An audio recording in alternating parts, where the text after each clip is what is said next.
Saudara, senang bertemu dengan saudara dalam keadaan damai sejahtera. Pastilah keselamatan, damai, kesehatan yang dari Tuhan atas saudara-saudara. Saudara, doa merupakan suatu hal yang indah dan mulia. Dan orang menganggap, saudara-saudara, bahwa kalau sudah berdoa, semuanya sudah beres. Kalau minta selamat ya selamat, kalau minta sesuatu ya pasti dapat sesuatu, kalau dalam perjalanan pasti lancar, mudah semuanya, dan kalau sakit sembuh, dan kalau punya masalah yang ruwet bisa selesai. Orang menganggap bahwa kalau dia sudah berdoa, semuanya beres. Pasti Tuhan berkenan. Benarkah pendapat anggapan seperti itu, saudara-saudara? Jangan putus video ini, saudara. Ikuti terus video ini. Saya akan sampaikan apa yang dari Elohim Yahweh yang disampaikan pada saya tentang doa yang tidak dijawab oleh Tuhan. Saudara-saudara, banyak hal yang kita mengerti tentang doa. Itu sudah umum, sejak anak-anak orang sudah mengerti tentang doa. Dan saat ini, saudara, saya akan sampaikan apa saja yang membuat doa kita tidak dijawab. Saudara, ada banyak hal yang sudah dinyatakan. Yang pertama, bahwa orang menganggap bahwa doa yang panjang, yang dengan kata-kata mutiara, kata-kata amsal, kata-kata yang indah, dirangkai dalam satu rangkaian, itu suatu doa yang pasti berkenan di hadapan Tuhan. Benarkah itu, saudara? Dan benarkah anggapan juga bahwa kalau doanya itu panjang, pasti dijawab oleh Tuhan? Dan ada yang beranggapan lagi, saudara, kalau doanya itu terus diulang-ulang, itu pasti dijawab oleh Tuhan. Karena Tuhan akan mendengar terus-menerus hal yang sama. Atau apakah anggapan ini benar, saudara? Bahwa kalau kita berdoa dengan jubah panjang, dengan jubah kemuliaan, dengan pakaian yang indah, pasti didengar dan dijawab oleh Tuhan? Saudara-saudara, itu belum pasti. Mengapa? Karena Tuhan melihat hati seseorang. Bagaimana maksud orang itu berdoa, dan apa kehendak orang itu, dan apakah ada iman di dalam orang itu. Saudara-saudara, Yesus HaMasiah sendiri mengatakan seperti itu. Bahwa doa yang bertele-tele, doa yang panjang dengan kata-kata rangkaian dalam kalimat yang indah, dengan pakaian yang megah, bukan jaminan dijawab oleh Elohim, oleh Bapa yang di surga. Mengapa demikian, saudara-saudara? Karena Yahweh Elohim melihat hati seseorang. Apakah doa itu hanya kebiasaan? Atau karena ada upacara yang megah, kemudian dia menampilkan doa dengan panjang lebar, supaya dengan doa itu yang kita doakan senang. Kalau yang kita doakan senang, juga dapat keluar uang, kita menerima uang, atau kita menerima pujian. Wah, doanya bagus, indah. Saudara, itu bukan jaminan. Kalau kita, hati kita hanya mencari kemuliaan diri sendiri, kalau kita hanya menganggap bahwa doa yang panjang, yang bagus, yang menyenangkan, orang yang mendengarkan itu pasti dijawab Tuhan, itu tidak benar sama sekali, saudara. Kemudian ada orang yang kalau tidak berpakaian resmi keimaman, kalau tidak berpakaian indah rapi, Tuhan tidak mau mendengar dan menjawab doa. Itu juga anggapan yang salah. Juga kalau doa diulang-ulang bertele-tele, itu dianggap bahwa itu doa yang berkenan dan pasti dijawab. Dan itu semua tidak benar, saudara. Jadi hal-hal seperti itu yang tidak dijawab oleh Yahweh Elohim. Karena dia hanya melihat hati seorang. Adakah iman di dalam orang itu? Ada kasih kepada Bapa atau tidak di dalam orang itu? Sungguh-sungguhkah orang itu mengucapkan kata-kata dengan sungguh ketulusan, kasih, kebutuhan, dan percaya yang sungguh-sungguh, atau sekedar bicara karena banyak orang supaya didengar dan dipuji banyak orang? Yahweh Elohim menilai hati setiap orang. Dan yang tidak berkenan hanya untuk dirinya sendiri, nafsu sendiri, kemuliaan sendiri, kepentingan sendiri, atau kelompoknya, jelas tidak dijawab.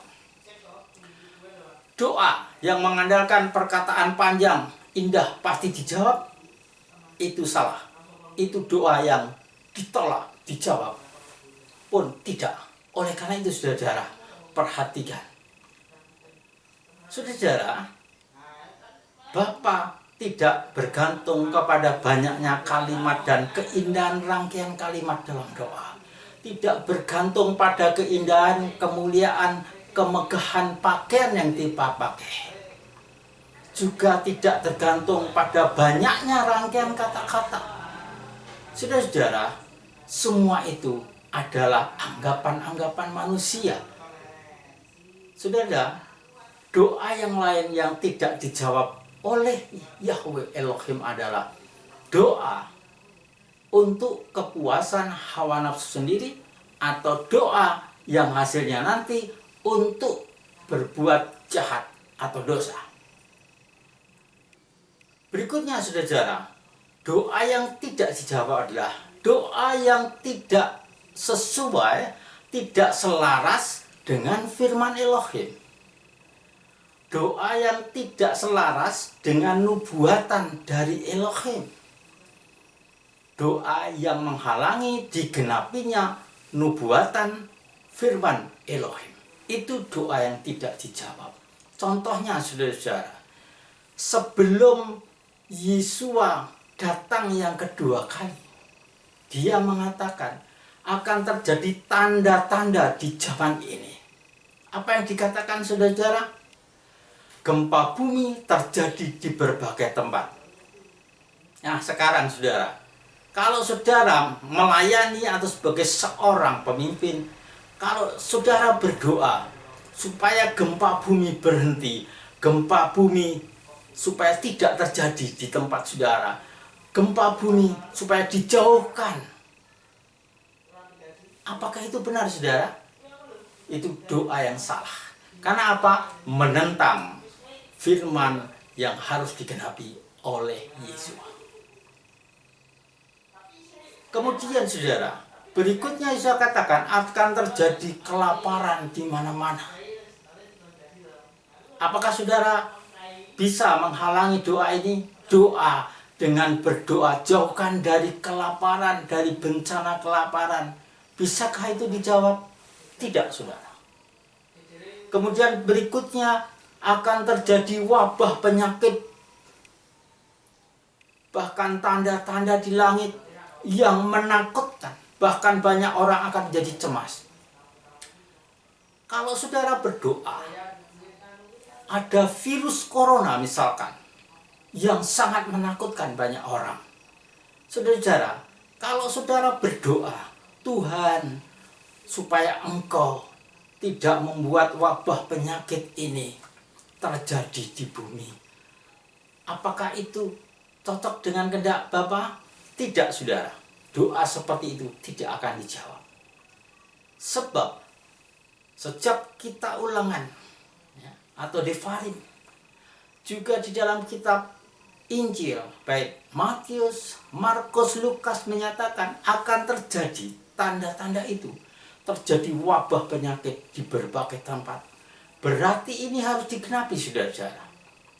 Jadi kalau doa kita supaya wabah penyakit tidak terjadi, supaya berhenti, dilalukan, jadi semua wabah tidak ada lagi di bumi, itu doa yang salah dan tidak ada jawaban.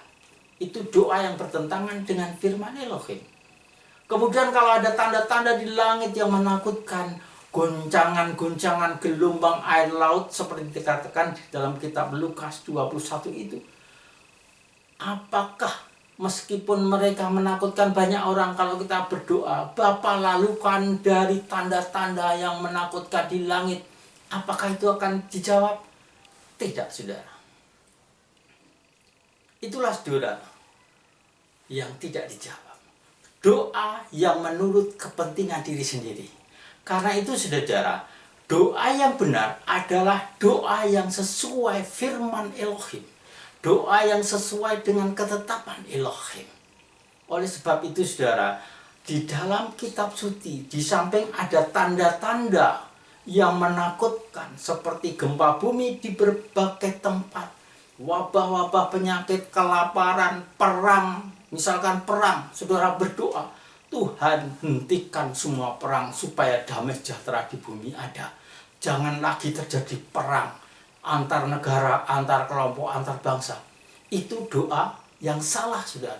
Doa yang tidak sesuai atau doa yang menentang penggenapan nubuatan firman Elohim nggak akan dijawab, saudara.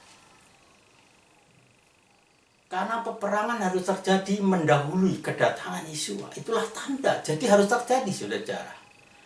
Nah, ini saudara, oleh sebab itu kalau saudara mau mencari bagaimana doa itu bisa dijawab, saudara bisa ikuti video saya berikutnya. Atau saudara bisa lihat video di YouTube saya yang sudah ada dengan judul Iman Elohim yang Mendatangkan Mujizat. Saudara, tunggu video berikutnya tentang doa yang sesuai kehendak Bapa atau doa yang dijawab. Pastilah saudara akan dipuaskan kalau saudara punya kerinduan, kehausan tentang kebenaran-kebenaran Yahweh, pasti saudara akan dipuaskan. Dan doa saudara akan diperbarui terus, dan saudara memperoleh kelegaan dan punya bahan kesaksian bahwa saudara berdoa dan sesuai firman-Nya. Bapa memberkati kehidupan saudara, keluarga, pekerjaan, dan pelayanan saudara. Haleluya. Amin.